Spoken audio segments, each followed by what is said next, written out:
Welcome to the podcast. I am Shane Barker, your host of Shane Barker's Marketing Madness podcast. In this episode, we'll be talking with my guest, Brian Fanzo, about the digital trends that will shape the future of marketing. He is the founder of iSocialFanz, a company that helps brands launch digital and influencer strategies. He's also a world-renowned digital transformation influencer and business leader. Brian is a technology evangelist who helps companies embrace change and innovation. His podcast, FOMOFanz, helps cure people of their FOMO, which is a fear of missing out, in digital marketing, entrepreneurship, public speaking, and social media. Listen as he talks to me about entrepreneurship and becoming a successful keynote speaker.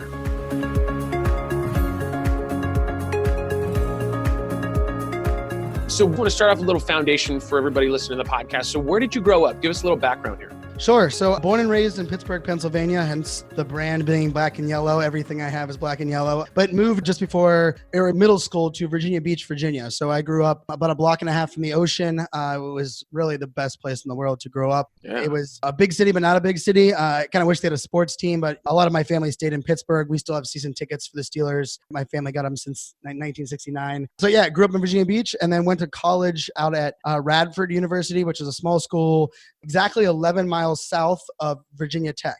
And I got to be at school at the same time as Michael Vick, which was a heck of a lot of fun. I didn't miss a home game of his for his 2 years that he was there at school. I played hockey there. I was president of my fraternity. And because that's kind of where this whole journey started. I ended up moving to Northern Virginia, worked for the government, and then ended up in Arizona for a little bit. Now I'm back here in Virginia. So Virginia Beach, so tell me about that. So, I'll tell you, it was interesting to me. So I do know a little bit about Virginia Beach, but I was watching this. I was like coming back from an event, a speaking event, and I was watching it was like hip hop something. Anyways, it was like hip hop moguls or something. It talked about Virginia Beach, talked about Teddy Riley and how he moved to Virginia Beach from New York. And that's where he found the Neptunes, and he found it was just kind of crazy. And then obviously like Timberland. And I didn't really realize the Neptunes were from there. And then anyways, it just was kind of a trip on how Virginia Beach was on the map in regards, and not that we need to jump into hip hop. I thought that was really interesting, just the background there. And obviously it looks like a phenomenal place to live. Like, you got to be kidding me. It's an interesting place. So the cool story of that is Garland Mosley is actually the name of Timberland, and his younger brother is Garland Mosley Jr., who was in my class in high school. So his brother got a brand new Beamer, I remember, in I think it was 1998, and Timberland dropped it off, and the car behind him that it was actually picking up Timberland was a neon green Lambo driven by Missy Elliott. I mean, Missy Elliott grew up in Chesapeake, kind of that same area. Kind of crazy. That part of it was insane. I've seen Pharrell around local parties in like early 2000s, and like sports too. It's very Navy, surfer town-ish, not huge big businesses, but Allen Iverson holds a lot of the records for high school football as well as basketball. Of course, Michael Vick and Marcus Vick, both are there. Plaxico Burress, Bruce Smith, Hall of Famer Bruce Smith, played at his golf tournament a lot. So Virginia Beach, it's an interesting city. The reason we moved there is my dad got in a bad car accident in Pittsburgh, and it was the longest one-day drive you could make to get to the beach from Pittsburgh. It was a 9-hour trip, and that's where we spent our summers every year from growing up. And so when my dad's doctor said, hey, you need to be in a warmer climate, and Pittsburgh doesn't exactly play that, we moved to Virginia Beach. And I remember I was like, I never even heard of it. I didn't even know what it was. And it's kind of nice. It is kind of put on the map. It's kind of unsung. And, a lot of musicians as well as sports members still go back there to call it home, because it's like, it is an interesting place where tourism kind of runs it, but at the same time, it's very military background, kind of a neat location to grow up. Yeah, that's awesome. Yeah, it sounds kind of cool. We've got, obviously I'm here in California. We've got a few different areas. San Diego obviously is beautiful and beach, and it also is very heavy military as well, right? So obviously San Diego is probably bigger than Virginia Beach, but Virginia Beach is on my radar for a place to visit. I've heard about it more in the last few months than before, and I'd heard that it was a great area, but it just, for some reason, just recently I've had more and more things talk about Virginia Beach. So you've intrigued me. I might have to come out here in another month or so. I like it. Assuming that Corona doesn't take over the world and we all die, That's which true. is not going to happen, folks. Don't worry. We probably have at least a few more weeks. So kiss your loved ones. But so tell us a little bit. So, okay, we're talking about, you kind of jumped into this in regards to like you worked at a college, you worked with the Department of Defense. So you did that for what, like 7 years or 9 years or something? Yeah, 9 years. I got out of college, I actually proposed and got married right out of college. And her family's from the Northern Virginia, DC area. Couldn't get a job in IT. My major was business information, computer science. Couldn't get a job in IT, worked for UPS, actually delivering packages, became union, but one of the best jobs I've ever had in my life. I made really good good money. I was in the best shape of my life. But I kind of realized quickly after about 18 months that if I didn't get into technology, the thing that I loved, I was going to be a driver for the rest of my life, which was not going to be a bad thing. It was just one of those decisions I made. And I ended up in line at a grocery store buying milk, wearing my fraternity letters. And the person in front of me was best friends with somebody that was in the same fraternity as me. And he kind of offered me the job in the line. He was like, hey, do you know cybersecurity? And I was like, no. He's like, do you know what a vulnerability is? I was like, no, I didn't take cybersecurity classes in college. He's like, do you know what remediation? And I was like, no. He's like, do you like to learn? I was like, yeah. He's like, can you get a security clearance? I'm like, yeah, I can probably do that. I don't know. I've never tried. And he's like, I think I can hire you. Now I will tell you, it was, I was making about like $90,000 as a UPS driver out of college, which is still, insane to think about. Yeah. And this was like a $31,000 entry level overnight help desk job at the government, supporting like one of the most boring software installations you've ever seen. But yeah, that's where the whole magic started. And I ended up growing. I took a lot of chances. I had one of those things where I seized a lot of opportunities that were kind of thrown at me, and they snowballed into these amazing things. And eventually I was running a team of 32 direct reports, a very, multi-million-dollar a year budget, traveling around the world. I did 3 trips to Iraq, 2 to Afghanistan. I went to 54 countries over 4 years. My first 30 hires were all older than I was, because in cybersecurity, really, and really it's where I got started in speaking. It's where I got started in a lot of this was, in cybersecurity, there wasn't many people that wanted to be in that, especially this is early 2000s. And, I even had a boss come to me and was like, I'm going to make you the face, and this was a government, I'm going to make you the face of cyber, because you're really like the only non-gray-headed person that doesn't mind getting up on stage. Like literally that was like his pitch. And then they sent me to like this course, and it was like communications course. And it literally was all about don't talk with your hands, don't talk fast. Like pretty much everything that I do wrong now. That sounds like me. Like I literally had my hands, I'm like, I talk way too fast. Yep. Okay. And I remember getting back from that and going, well, there goes that. And they were like, so they said you're the exception to the rule. And, I ended up speaking in front of the Joint Chiefs of Staff there at the Pentagon here in Washington, D.C. for 4 years, like every quarter. So that's why, like for me, no stage I've ever been on is scary anymore when you have like, 4-star generals in full military, and not to mention to get them to care about an expression. And I was talking about some of the most boring things from a cybersecurity takeover and stuff. But yeah, it was 9 years there. And I tell you what, it was one of the hardest things to leave. Supporting the military, especially active duty with a lot of the military bases I was going to. But there was also a frustration for me where I was deploying software that was 4 years behind the times. Yeah. We would literally tell them, like, don't go to the website. What you see on the website, you cannot install because we can't use it, right? And a lot of people I was training were people that, on their entry paperwork into the military, they were like, I'm proficient with iTunes. And they would put them in a cybersecurity class to secure the drone network over Iraq, right? Like, and so like there was part of me that, yeah, of course, like of course, of course. Why would I put on there like?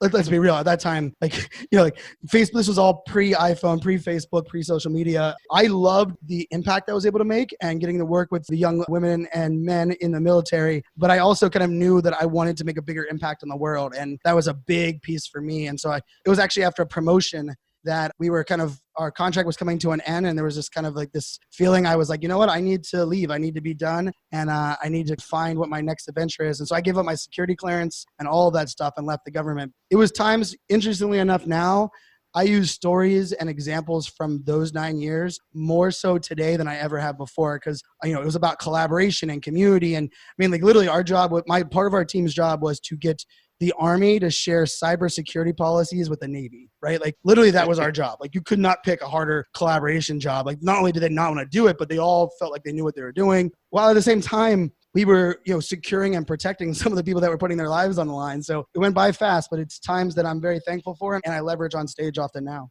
It's funny, man. You talk about that. I instantly thought of like marketing and sales, kind of like always trying to have that communication of getting them to be able to talk and work things out, that there's always this tension. And obviously it's the same thing with that, right? It's like, all right, we're on the same team. So we got to kind of support each other. So I can imagine the challenges that you got there. So you're there for 9 years. That's funny how you got the job. Because I was interested in, once again, doing a little background on you and knowing you through different events I've seen you at and speaking at. It was weird because I was like, God, how did he get into like DOD? I'm like really confused, like with his background. And so that was it. You were just buying milk at the right time, and you answered the questions right, which was no to everything that he asked you. Yes. And then all of a sudden he says, you know what, as long as you like to learn, which you're like, yeah, that sounds awesome. And there we go. And you're like, how would you like to make 1/3 of what you're making right now? You're like, that sounds even better. Like, this sounds really awesome.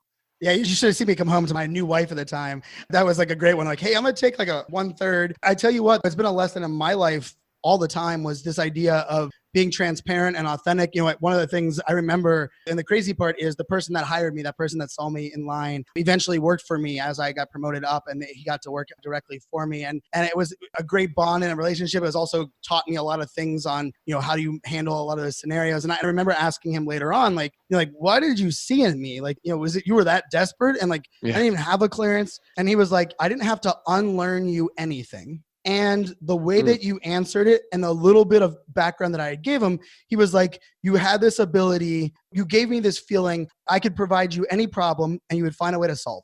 And this was like, it sounds like I'm trying to act like I'm that old, but 2003, 2004, where like, you know, it wasn't YouTube. Like, and I was using like SharePoint and some of these things that were out there to learn. You know, it's been the thing in my life. Like when I hire people, when I work with people, still today, right now, the number one skill set I look for is your ability to roll with the punches. Yeah. We're getting punched pretty darn well right now, thanks to the beer virus. But yeah, it's interesting how those worlds kind of work, you know, kind of fast forward all these years later, and it's a journey. Well, and also I see, because your personality is a lot like mine. Do you have ADHD? I do. I diagnosed at 31. Okay, because you and I are like the same, because I could tell by the way you talk and do things, I'm like the same way. I'm like, hey, look at this. I got 5,000 windows open. I'm talking here and doing this, moving my hands. And people are like, is Shane on drugs or should he be on drugs? I guess is probably the more important question. Like, should we medicate him, or what can we put, like maybe a tranquilizer or something like that would be awesome in his neck that he would know about. They could 18 my ass and get me up in a plane or something. But anyways, like I recognize that. So how is that with, I mean, once again, we'll talk about, I want to jump into iSocialFanz and how you started that as well. But like, how does that work? Like having ADHD and doing all the stuff that you do? Because you know, you have your podcast, you do the speaking events. How does that all work out? So it's interesting. So, you know, I was diagnosed at 31 years old. So I've been medicated since 31. The day changed everything for me. And I remember walking out of the doctor's office, and it had nothing to do with actually being medicated. It had everything to do with, I felt like a weight was taken off my shoulders.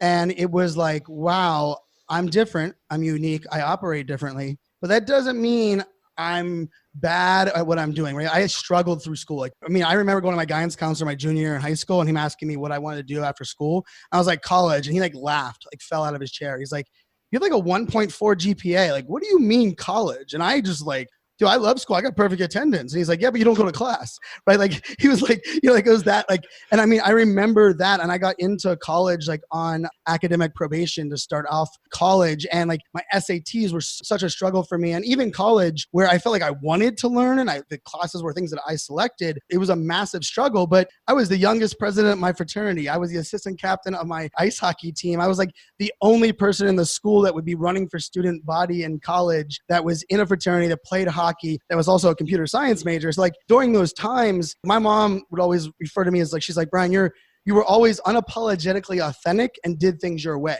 But we kind of know like growing up that way, even though it's your way, it's still kind of one of those things of like, it would sure as heck be easier if I could read a book. I mean, reading, I was the Cliff Notes guy. I maybe read 2 or 3 books before I turned 30, right? And it was such a struggle, the concentration, the comprehension, but I found my way, right? You know, at that job in the government, I would watch videos or I would record someone explaining something to me and then I would listen to it back. And so it was, you know, at 31 when I got diagnosed, and interestingly enough, I didn't go in there to like get ADHD diagnosed. I think a typical entrepreneur mind, I couldn't turn my brain off at night and I lay in bed for 4 hours. And it was like, I was always someone that slept a little bit of time, but all of a sudden I went through years of not being able to go to sleep. And my brother was diagnosed ADHD earlier, and the medicine for him had scaled so fast, it changed his personality to where he had to get off of it. And so I didn't really want to be medicated or have that. And thankfully I had a really cool doctor that we do drug holidays every week. So one day of the 7 every single week for the last 7 years, I don't take my medicine. And so that day is tough. That day is, you know, I definitely have to figure out how to calculate that correctly, but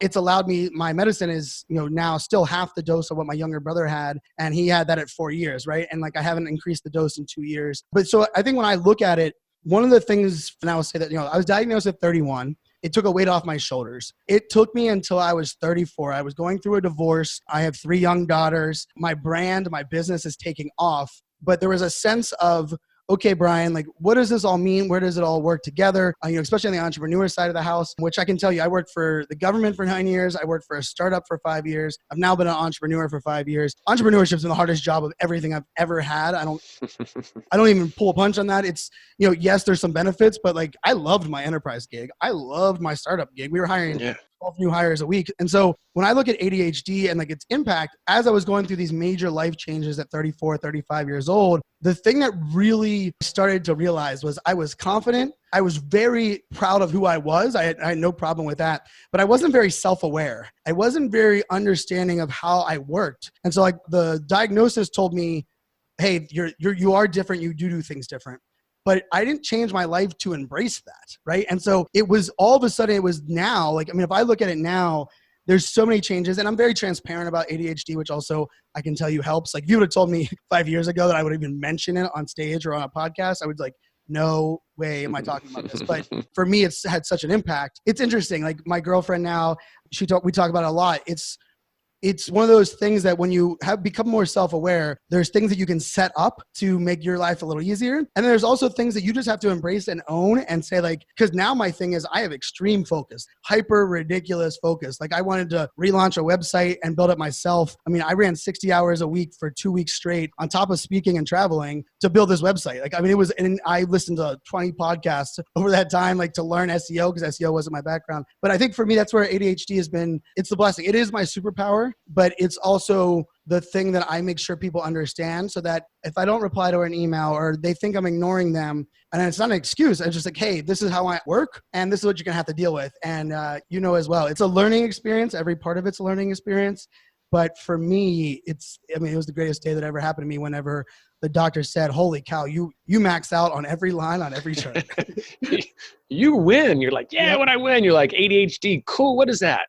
Oh, sounds good. Yeah, I think, it's funny. It is, they call it not just with ADHD, but, they say I think that's a blessing and a curse. I mean, I wouldn't say it's a curse, but, it is interesting because once again, I was in high school. I was a wiry, skinny little kid. I mean, skinny. And everybody thought I was on meth. They're like, he must be on meth because he talks fast and he does this and he's always doing this. And he got, and I finally got to a point, and once the same thing with not sleeping was never, I would go lay down and then I had 10,000 thoughts. And, now I have certain things I do where I write down, I have a list of 5 million things that I need to do the next day. And how can you defrag from all that? But it's been interesting. It's been an interesting journey, just having that and knowing that you have it, and then how you do things differently and how I set things up, how I set my business up to, kind of prepare for these kind of things. Because, every time I get on a call, I'm telling my team, hey, I got a new idea. And they're like, oh, Jesus, not another new idea. What do you want to do now? I want to build a plane. We're going to build a plane. And they're like, okay, we're not building a plane. We're not going to build a plane. Why don't we finish your course and then we can build a plane? Okay, deal. Let's do the course and then we'll build the plane. So yeah, shout out to my team that's going to be editing this. We're not going to build a plane.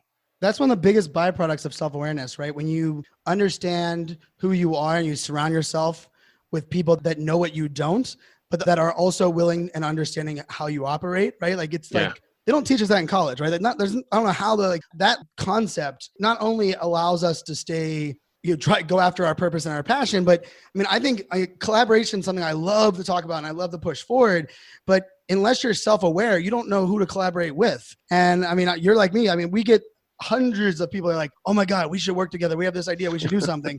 And nothing comes at it, right? It's part of it's because like, until you know what you don't know, how do you surround yourself with a team that moves you forward? So kudos for you doing that. Cause like, it's taken me a long while. I have a very small team that just started growing because I've been a one-man shop for so long. And so now that I have like 3 or 4 different components on my team, it definitely is one of those things that is fun to see kind of take fruition and push us forward. Yeah, I mean, it is nice once you get a good team in place. You're like typical entrepreneur. Right? We all were, right? It's like, hey, I can take it all on. I can do it all. I can work 18 hours. I can work 20 hours. Don't worry, I can figure it out. And then you get to a point where you're like, okay, I'm getting a little older. This doesn't make as much sense. I've got a family. I've got this. I've got that, right? Like maybe we do this thing that's called delegation that we've heard about, that we're taught in school. And so, now when you start getting the delegation, you get some good people in place. Most of the team members that I have been with me for probably almost 7 years now on average. Wow. But it's been nice, but I also put good processes in place. I mean, that wasn't an overnight thing. Trust me, I had hundreds of people before we got the team that we have. So anyways, well, let's talk a little bit with iSocialFanz, because I want to talk about the transition from the 9 years of DOD and then coming into iSocialFanz, how that all happened. And then I want to talk about your podcast, your speaking events. There's all kinds of fun stuff I want to talk about.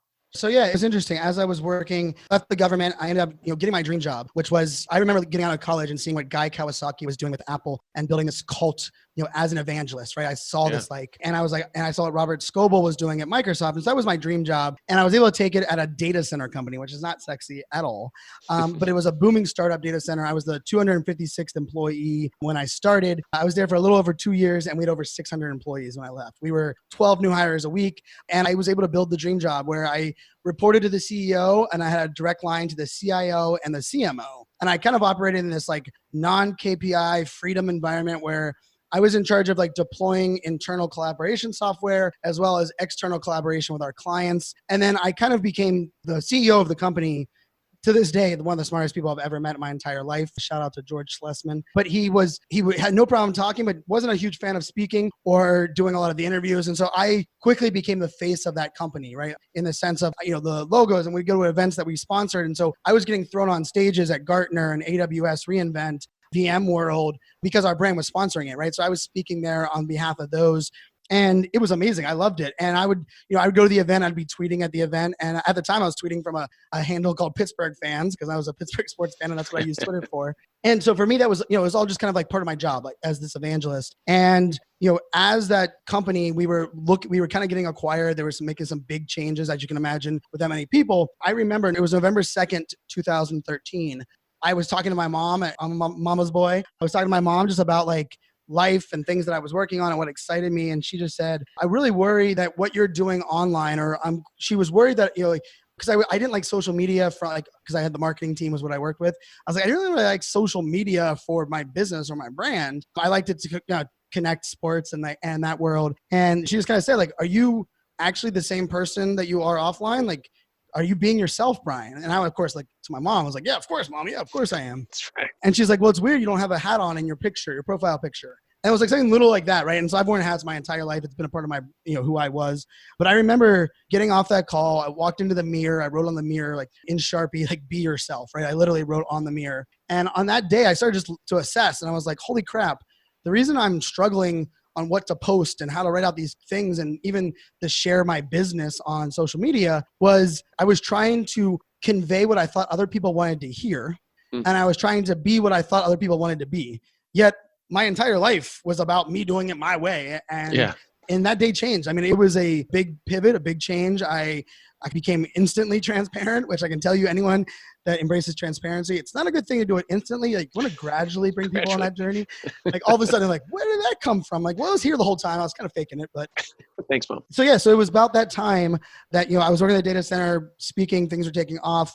I had just had my third kid. Things were kind of rolling really well. And I got an award. It was actually an award by The Economist, and it was the top 25 social business leaders of the future in 2014. And what it was, interestingly enough, my CEO comes in, he's like, I don't know how you got this, but like apparently you're going to TED Talks and like The Economist thinks what you're doing here at our company's cool. Like that's like he like tossed it down on my dad. And it wasn't a bad thing. It was just kind of his way of like, because he didn't really like the social media side, but he understood like why I was doing it. What I ended up finding out was a partner of our company was stayed at our office for like a month and was blown away at the internal collaboration tools, the employee advocacy, and the social selling stuff that I was doing. He submitted you. Yeah. And then all of a sudden I got awarded. And like the people that were awarded was like Scott Monty, who was running social and digital for Ford. Yeah. It was like the best. And like, I remember being like, what?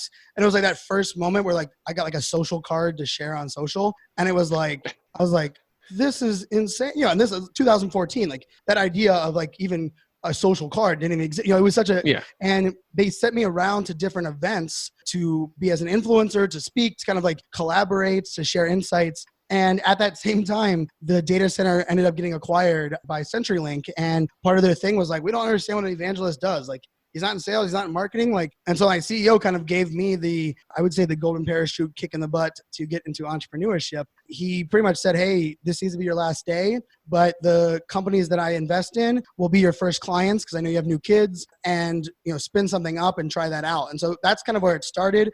I tried to launch a agency and I failed miserably at it myself individually. Actually, my business partner is running the agency now and killing it.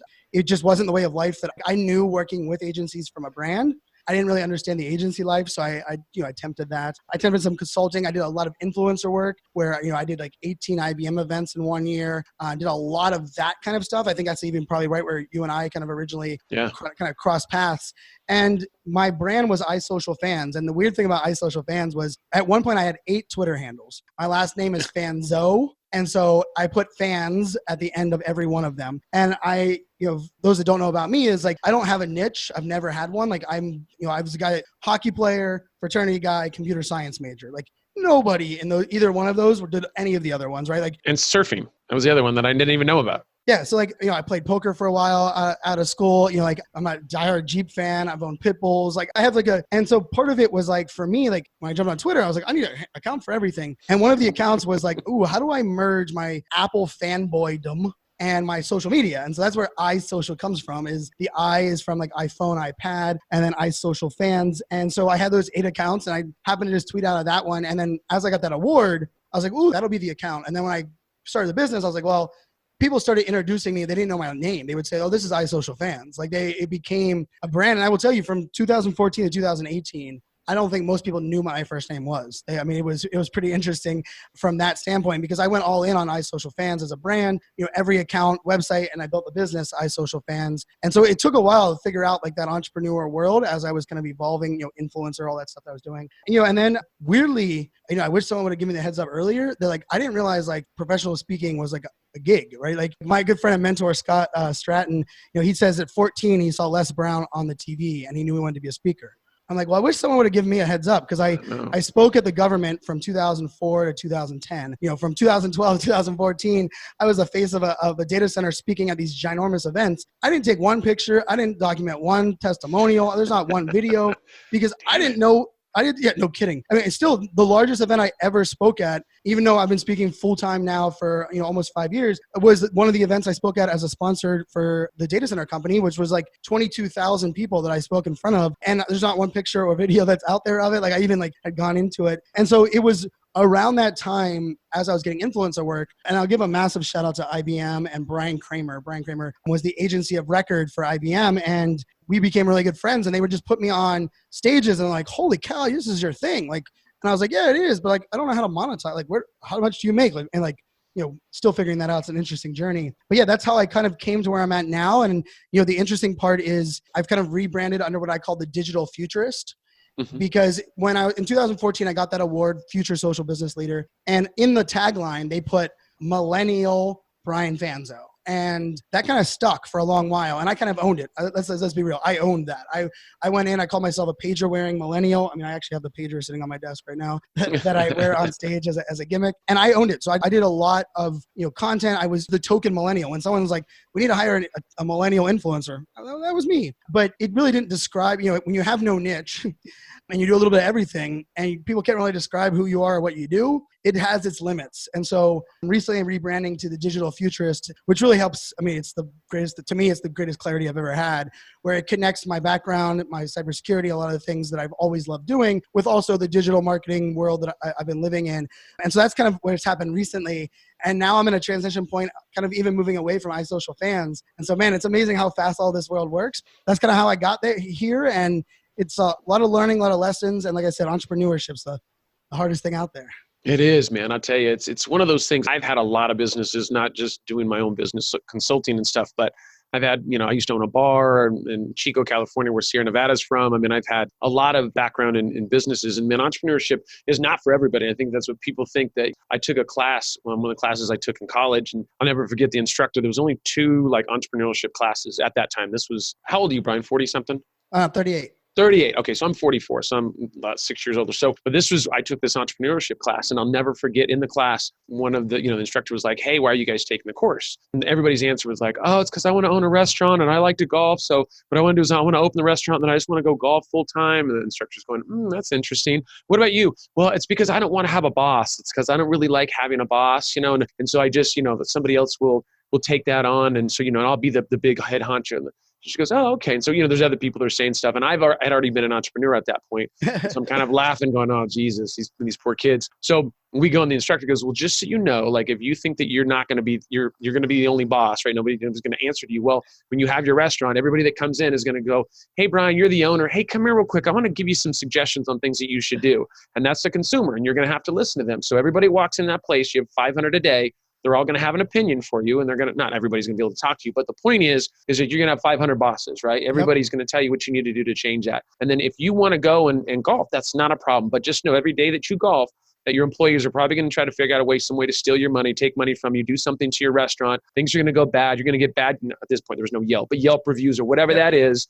And then, people are like, oh my God, I don't know if I want to be an entrepreneur. And, of course I was like, I've already been there. I've already, been punched in the face enough and felt like, God, this is really awesome. I felt like obviously you know who Nate Diaz is. I feel like Nate Diaz is like, if I'm not bleeding out of my face at a certain point, then I'm just not having a good day, right? I mean, that's just, it's not productive. Nate doesn't start doing well until the third round after it looks like he's almost dead, where anybody else would have been dead. But it's funny you talk about that journey and just that transition and being able to do that. It's kind of nice to hear that, you're like, I had great jobs and did phenomenal and made good money. And then all of a sudden I got jumped and, here I am in this entrepreneurial thing. And you're kind of switching from the iSocialFanz into, I guess you're pretty much speaking full time. Is that kind of where you're spending the influencer speaking thing? I am. 95% of my revenue now. And I can tell you, never smart to put all those buckets in one egg. Put all your eggs in one basket, especially when some virus comes out of nowhere and you're losing gigs out of like crazy. But for me, part of it was also like, I needed to like recenter to restart, right? I was speaking, it was probably 2017 was probably like 40% of my revenue was speaking. 2017, 2018, like 60%.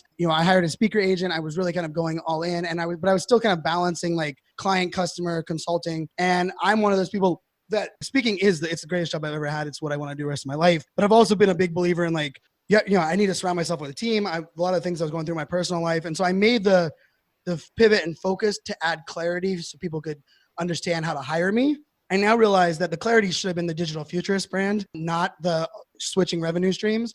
But I think it's a lesson learned, but it's where I'm at now. And I mean, I'm very blessed. I did a little over, I think 66 gigs last year, which was my best year that I've had as a speaker so far. And for me, that part of it's interesting how you kind of evolve. It's one of those industries in space where like, there's not like a set way you make money and there's not a set way of how much you charge. And there's not like a set way of how you get your gigs. Or one of the things about speaking that drives me the most crazy is that, and no one really tells you this ahead of time. So if anyone's thinking about speaking, I'm going to give you a heads up. I wish I had. It is the most business development driven job I've ever had in my life, where you can crush it. Like last week I spoke at an event called B2B MX in Scottsdale, Arizona. It was my third time speaking there. But guess what? They are never going to hire me again. Like I tapped it out. I spoke 3 years or 3 times in a row. Like they might hire me in 3 years, but like I crushed it. They were so happy. Gave me a testimonial. I got off stage and was like, all right, now I need to go find the next gig, right? Like it's an interesting world where you do your best and more than likely the place that hired you won't hire you the next year, right? And so that part is taking a lot to get used to and a lot to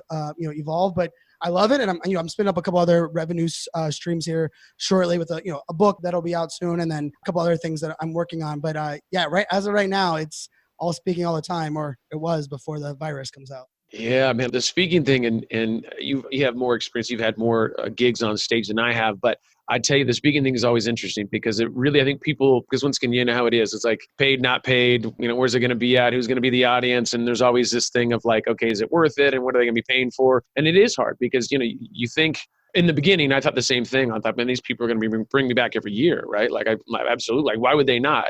And every single one of them said, hey, once again, phenomenal job, but you know what? Hey, we're going to wait for 2 years. And I'm like, God, why are they waiting? And that was something for me. It was a learning curve, right? It's like, okay, why are you waiting? It's like, it's not you personally. They just want new people on that stage, right? If people are paying, they don't want to see you each time, right?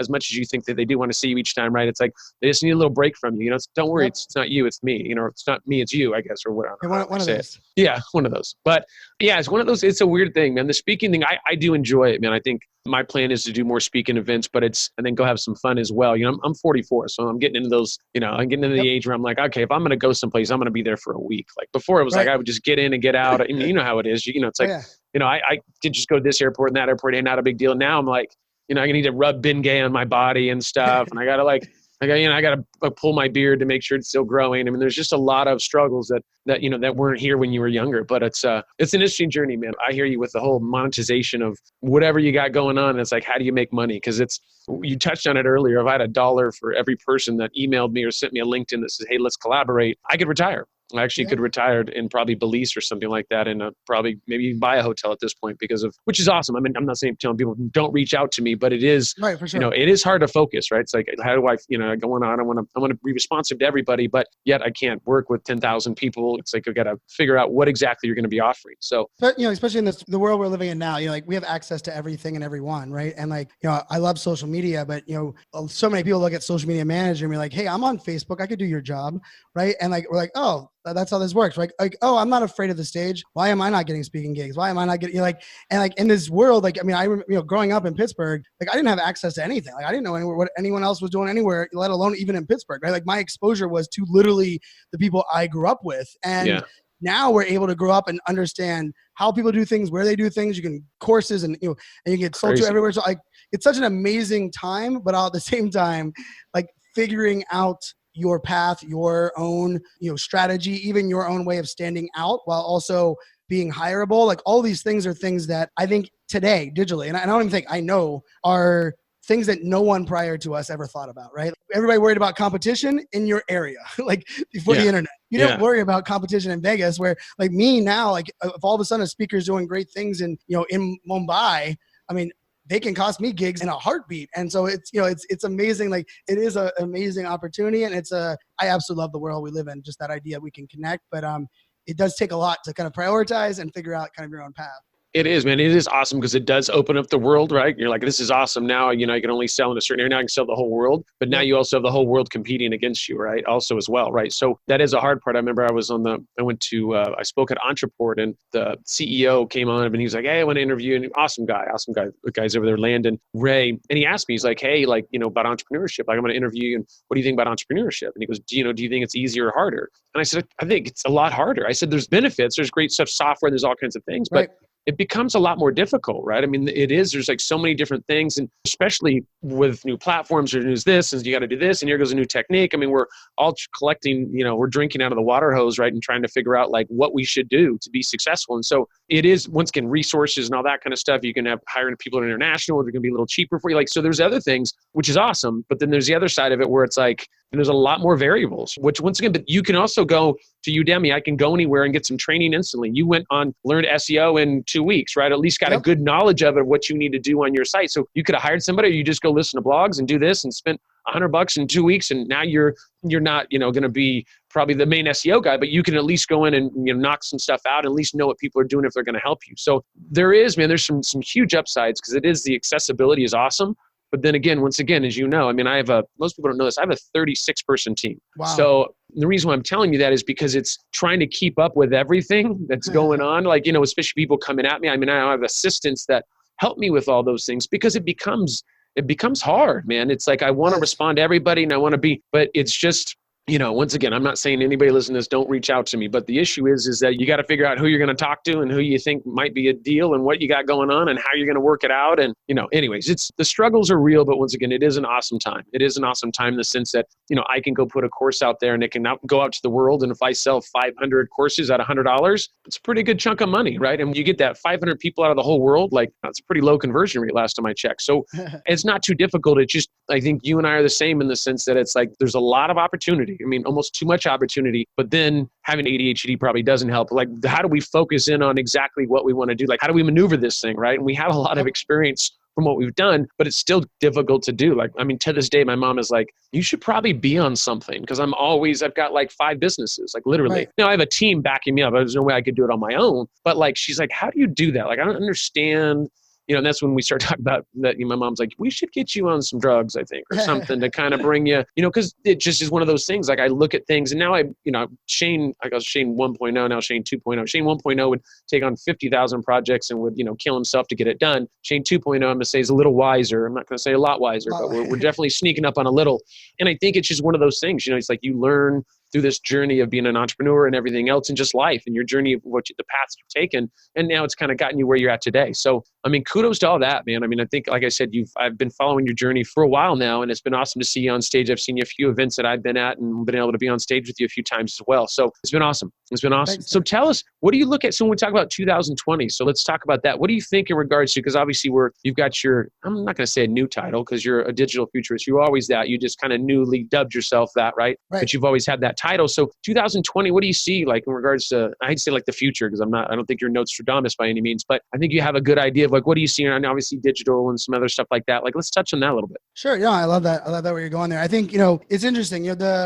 Like the podcast that I've hosted now for like 4 years called FOMO Fans, the fear of missing out. Last name's Fanzo. And I launched the podcast originally with the mindset that I wanted to help people embrace their FOMO, embrace fear of missing out, because I live on that edge. Like for free time, I used to like hack my iPhone. I listen to podcasts about technology and business as like my escape. And I learned, it took about, almost a year of that show to realize that, holy crap, not everyone, like there's a small percentage that want to embrace FOMO. They would rather find ways to focus on what they're doing and still be in the know with what's coming. And so I kind of changed, internally as well as kind of like in the language of the show, where rather than helping you embrace your FOMO, I try to cure your FOMO, right? And I would tie that into where we're at now, right? Because if you look at where we're at 2020, I think we are in very interesting times, even before the current state that we're in at the moment, in the sense of we're more connected than we've ever been before. We have more technology and more opportunities to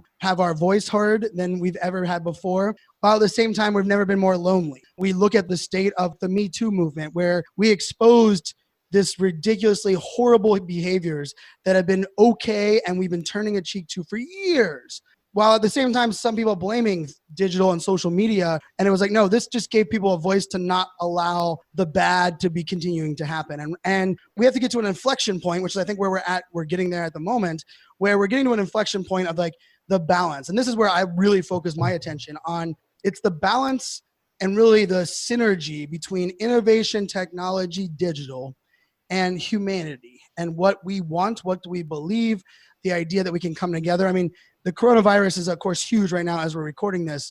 And I said it yesterday in this big group call I had with some other speakers, that I think it's like weirdly, I like to shift the perspective on a lot of things. And I was like, it's going to be the unifying thing for humanity as a world to realize we're all in this together, fighting something that we're not sure how it even started or where it's at. And the only way we're going to somehow move forward is like sharing of information and realizing that it doesn't matter what political party you are. It doesn't matter what your race is. It doesn't matter what your genuine, and so to me, this is like that.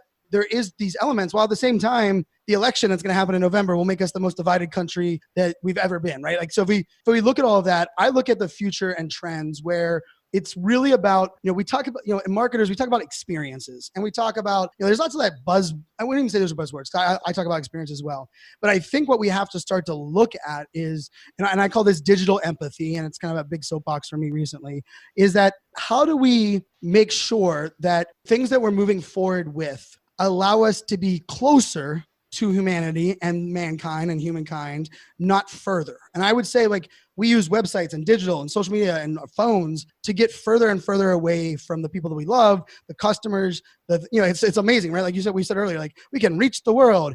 Like we want the world to go to our website through a contact form. They get an automatic reply to a bot. They get put on an email newsletter that says, "We love you, but don't reply to it." Like that's the world we've created, right? And when it comes down to it, the weirdest things are the things that my dad told me in high school, as he was my dad's a candy salesman, about like relationships. People buy from people they like. We want to know that we make a difference. We care about belonging. Those are probably more important today than they've ever been. Yeah. And so I look at the future. I look at a lot of things where it's kind of exciting to see we're at that point, right? We're at the point where I'm hearing it on lots of stages. The word community has come back, and it's not community from a buzzword. It's community of realizing, like, let's surround ourselves, like you said, with your team. And so when I look at these trends, like artificial intelligence, virtual reality, augmented reality, look at all like machine learning, all of these like crazy innovations, they will never be successful until we get over the current hump that we are at, where technology will never solve people problems. We have to identify and solve people problems with people. And then technology can scale, amplify, allow us to innovate, work when we're sleeping, like all the things that technology believes. And so, I look at things like TikTok, as crazy as it is. Like, I've been studying TikTok for 18 months. I have no desire to be TikTok famous, no desire to help brands, my own brands or brands I work with, to actually get on TikTok. But the psychology of the creator, the people that are using it, the amount of time people are spending on it is blown my mind, right? And I've interviewed 24 different creators, 8 different brands on the platform. And they laughed, like, Brian, you didn't really ever talk about TikTok. They're like, you talked about like the platform, but you didn't talk about like growing followers or what kind of content work. Like, and I really wanted to understand the psychology. And one of the things that I felt was really interesting, which I think, and remember, my whole goal was, how do I know it works here so that I can help us integrate that on all of the rest of the things that we do? Like, that was literally my goal, was like, and I can tell you, it's what's successful for me. Like, I dove all in on live streaming, and everybody thought I wanted to be a live streamer. Like, that was like the brand that people thought I had. Meanwhile, they had no idea that it really was for me to test out, how do we tell our story in a live environment with transparency, the fact that perfection's a fairy tale, and we can't control variables. And then I integrated that into my speaking, into my marketing, my clients, onboarding of customers, all that stuff. And so what I've looked at from like a TikTok perspective is that one of the most popular hashtags on TikTok, which joins the people that are there, is mom life. One of the second most popular ones is single mom. Another one is nurses. There's doctors. There's lawyers. My favorite TikToker is actually a lawyer based out of Charleston, South Carolina. And so I started asking them, like why aren't you using like Instagram or Twitter or Facebook or any of these other, like all these other things that exist? And they were like, you know what, Brian, like, I got on there because I wanted to see what it was about. And then I realized there was people that are like me that were creating content. And then I realized that I didn't have to even use my voice. I could create videos like dancing to music or someone else's audio, and I could kind of share my personality, and it kind of got me started. And they're like, and one of the common themes was they weren't a creator, but they have a story to tell, and they wanted to find their people. There's no other platform in the world today when you log in that the feed is full of what the hashtags are that you watch and the hashtags are that you create. So if you are a mom and you only follow and connect with people that use mom type hashtags, you've now found your tribe. And it's a really interesting. And so when I look at that, and it's not how TikTok's going to influence us, it's actually how today's users are already using it. All of us, like, we like to believe like the platform's the driving, like the platform just facilitated something that we've all believed, is that we want to find our people. We want to connect with them. We want them to accept us for who we are, right? Like the amount of mental health conversations, those kind of things that are existing on that app excite me to a level of I would have never imagined, right? Because we just talked about ADHD on a show like this, and it's taken a long time for us to get comfortable enough to do that. And there's kids that are growing up, especially those under the age of 30, that are now finding ways to find their people and not feel alone. And so I'm super excited about where we're going. I do feel like 2020 is going to be a tough year. I mean, coronavirus is, coming out of nowhere. We didn't expect. I thought it was going to be a tough year before that came here. But I think, if I looked at it, we hear things like marketing will soon not look like marketing. And I don't like using that kind of things. But one of my bold predictions is that we're going to stop measuring engagement. We're going to stop reporting on engagement, because let's face it, engagement on Twitter is different than engagement on an email list versus engagement on a website. We're going to start finding ways to categorize and manage our connections. And what that really means is it's the people that are our super fans, our super customers, right? Like, and I like working with big brands, IBM, Dell, Samsung, all of them. And the idea is, okay, yes, we can market to everyone. We can still play in this world. But when we get this, like, we find our tribe, how do we activate our tribe to do the marketing for us? So like all the things we've heard. And I think one of the biggest problems has been that we all believed in community. We all believed in customer experience. We all believed in the power of social media, giving everybody a voice. But we didn't build the foundation one layer under to kind of facilitate this at a scale. And so that's where I'm most excited about, is I look at this as like, it's the new version of community, and it's the new version of direct focus on, hey, we're going to embrace, we're going to amplify, we're going to invest in these people. And like influencer marketing, let's face it, was the gateway to all of this. Like influencer marketing wasn't new, but in this world it was. Yeah. And then all of a sudden it had vanity metrics and all this stuff. But let's face it, every business is in the business of trust.